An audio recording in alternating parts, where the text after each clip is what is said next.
Kaibat ning makabang pamagpainawa king yato ning beauty pageant, migbalik yang matagumpe. Ing kabalen ay Emma Mary Tiglao ning Mabalacat City, Ami Corona bilang Miss Grand Philippines 2025 binyang August 25 king Mall of Asia Arena. Miss Grand Philippines 2025 is none other than Miss Grand Pampanga, Emma Mary Tiglao.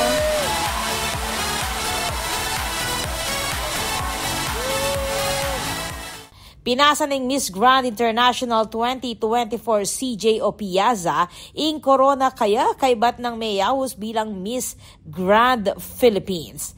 Ngening iemay tatalaan king titulo, yakan niya ning magsilbing tubod ning bansa king daratang Oktubre para king Miss Grand International 2025 ang maganap king Bangkok, Thailand.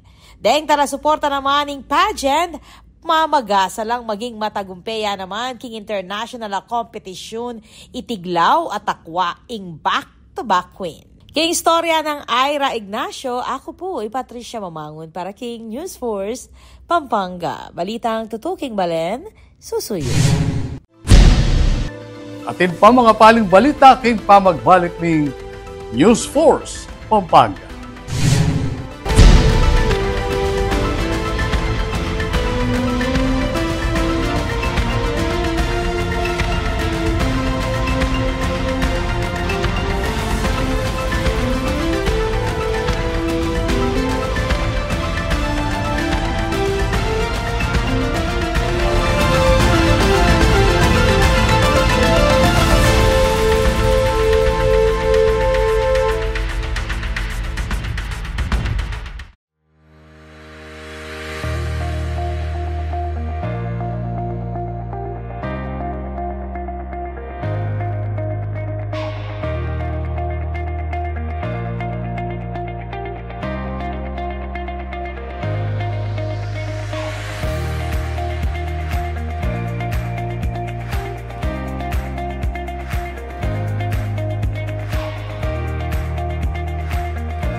Panandamaning El Nino. Kung toro papali o mitatasing temperatura, daragul mo naman ing pamangailangan king kuryente. King daragula demand, king kuryente, asang kaning paning pamangamit kareng appliances, kalupaning aircon, freezer at refrigerator. Asahan tamo naman na siguradong tuki ing kimot ning presyo ning kuryente, amani batan king wholesale electricity spot market. Inya naman, papaganakan ning Sfelapco kareng hanggang consumers ing paniguradong pa magbayo ning konsumo at presyo ning kuryente balang kilowatt hour. Manatiling makayantabe king kaya kaming Facebook page para kareng latest advisory. Beto nga paganaka, ibat king Sfelapco. Isang makakayabing araw po sa inyong lahat. Fernandinos, masaya at malugod ko pong ibinabalita na nominado ang ating siyudad San Fernando sa prestihiyosong World Travel Awards sa kategoryang Asia's Leading Regional Cultural Destination 2025. Sa kabuuan, isa po tayo sa 10 lokalidad sa buong Pilipinas na nominado sa World Travel Awards na itinuturing na isa sa pinakamalaking award-giving body sa iba't ibang larangan gaya ng travel, tourism at hospitality. Bilang Christmas capital of the Philippines at home of the giant lanterns, ang ating pong syudad ay may mayaman na tradisyon at kultura. At ang ating pamana ay talaga namang ating binibigyang halaga. Personal po akong nagpapasalamat sa City Tourism and Investment Promotions Office at Department of Tourism bilang kayo po ang naging susi upang makilala ang turismo ng San Fernando sa global stage. Kaya naman sa mga Fernandino, pati na po sa mga Kapampangan at Filipino, inaanyayahan ko po kayong iboto ang siyudad San Fernando bilang Asia's Leading Regional Cultural Destination 2025 sa World Travel Awards. Mababasa po ang kabuang detalye ng nominasyon sa caption ng video post na ito. Luwidya in Philippine Tourism. Luwidya in Ciudad San Fernando. Luwidya in World Travel Awards.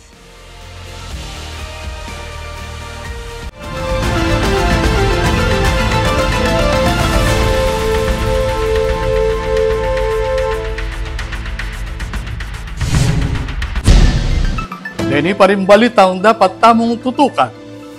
Abe, ano mong paborito mong luto, king tilapia?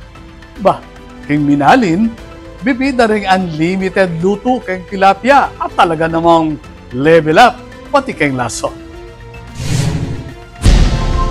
Ninong sinabing boring, ingasa na tilapia. King balending menalin, eya mo basta fried o salsyado. Palyari ang maging tacos, sushi, shawarma, at andyang pasta pa. Makaninila ka innovative, reng entries king 4th Minalin Tilapia Cooking Contest. Again pa ngening Martes, August 26, nung nukarin all 15 barangays ning Balen at 4 eskwela, reng mekisan metong king aktibidad. Emo basta pritong tilapia ing bibida dareng partisipanti ne maging reng unique aluto na ning tilapia kalupa ning tilapia shawarma, tilapia teriyaki, tilapia sushi, tilapia chili garlic at parakalpang aliwa. Asigurado keni mo muata atak na nabe. From the classic buttered tilapia ning barangay Manyango, ang gaking extra social Parmesan baked tilapia with bacon wrap tender ning barangay Santa Rita, ang gaking wild creations kalupa ning crazy tilapia sushi rolls ning barangay San Nicolas at boiled tilapia oreganata ning barangay Dawe. Talagang petunayan damo ring minalenyos na unlimited ing malyaring gawan king tilapia.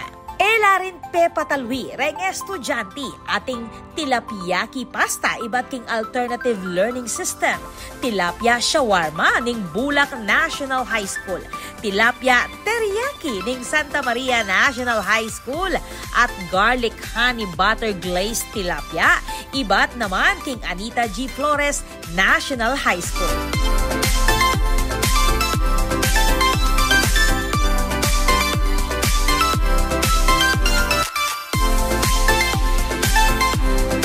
about level up king creativity. Pero syempre, ating atlong meg stand out. Ikuan ning Barangay Santa Rita in 3rd place king kayang Parmesan baked tilapia with bacon wrap tender. 2nd place naman ning Barangay San Francisco 2 para king kayang steamed tilapia with salted egg in garlic mayo.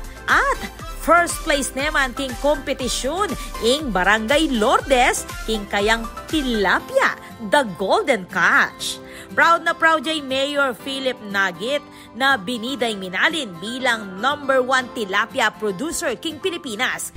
And yung industriya ng pagtitilapia dito, hindi man nabawasan.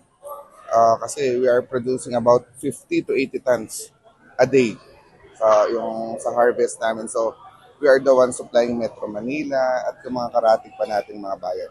I have to claim it na hindi lang dito sa Pampanga, the whole Philippines minalin. That's the reason behind since nung ating start ng ating panunungkulan, inumpisahan ko tong Tilapia Cooking Festival nang sa ganon may pakita or hindi lang yung may showcase namin yung galing sa pagluluto, kundi para mai-promote din namin at masabi sa buong bansa na ang Minalin ang biggest producer ng tilapia. Keti, pepasyag na mo rin ng alkalde ing suporta ng LGU Kareng Kabalen ang makadepende king aquaculture. Ako mismo, kasi I've been in the industry since pinanganak ako, tapos siguro since high school, naturuan na ako ng mga magulang ko kung paano maghanap buhay, paano yung tamang sistema sa pagtitilapia.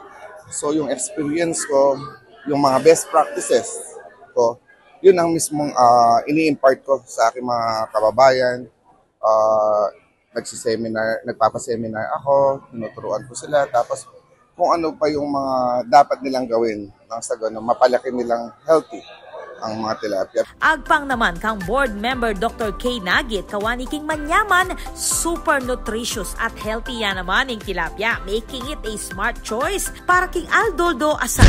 Well, fish itself, marami siyang benefits syempre. Lalo na it is very rich in omega, omega-3, omega-6, yun po yung mga pangunahin. At syempre, ngayon po kasi very rampant na yung sa mga processed food, tapos yung mga matataas na cholesterol. Syempre, bahagi rin po ng promotion natin ng preventive healthcare program ng Kapitolyo. Suportahan din po kung ano yung mga pagkain na magiging mas healthy bawat Kapampangan, at isa po ang fish o tilapia dito po sa mga pagkain na gusto natin i-promote para po sa kalusugan ng bawat Kapampangan. At the end of the day, mo iti makasentro king cooking contest. Nune king lugod dareng minalenyos king karelang lokal a produkto. Anya naman nung tilapia ing pisabyan, alang sumambut king balen minalin.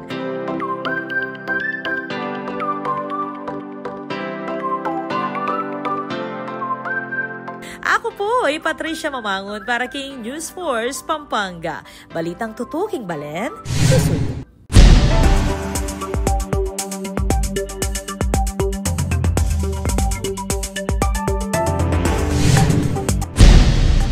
Kaya katamong pakibaluan ng bili ng panahon king lalawigan, kiloob ng 24 oras.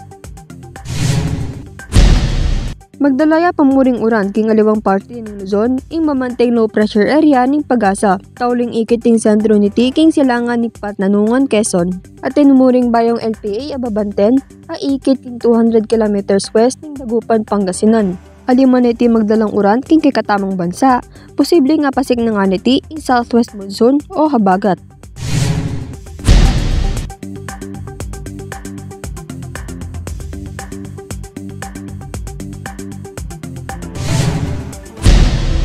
Kabalen, maging party ka king pamagbalita ket king News Force Pampanga. Nanumang kaganapan, isyu o reklamo king kay lugal, malyari mong ikwento isumbong kapamilatan na rin numerong mayakit king kayong screen. Malyari mo namang mag-post king kaming Facebook account. Panalakaran ng News and Public Affairs Team ng GNN TV44, ihandinan kayong mata sa kalidad ng lokal na pamagbalita bilang panatang serbisyo karing sablang Kapampangan. I'll bring you lang any Miyerkules, Rene Calapa Istorya, Ketiking Provincia. Yaku po Benny Ginto at ini ing News Force Pampanga. Balitang tutu, Kibaler, susunod.